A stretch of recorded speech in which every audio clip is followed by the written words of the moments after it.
Breaking news. Jamaat প্রার্থীর হঠাৎ মুক্তিযোদ্ধা পদবি ব্যবহার নিয়ে বগুড়ায় তীব্র বিতর্ক।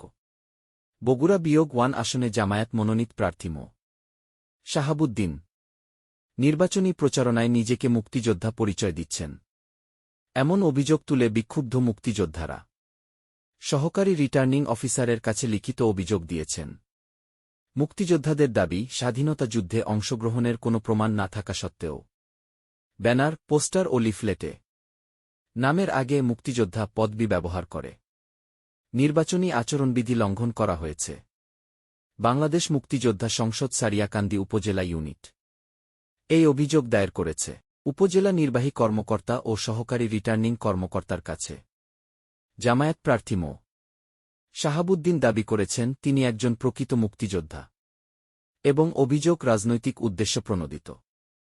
এদিকে একই আসনে জামায়াতের প্রধান নির্বাচনী এজেন্ট হত্যার হুমকির অভিযোগ তুলেছেন বিএনপি নেতার বিরুদ্ধে। এ নিয়ে এলাকায় চরম উত্তেজনা বিরাজ করছে। উপজেলা প্রশাসন জানায়, দুটি অভিযোগই জেলা প্রশাসকের কাছে পাঠানো হয়েছে এবং তদন্ত সাপেক্ষে আইনানুগ ব্যবস্থা নেওয়া হবে।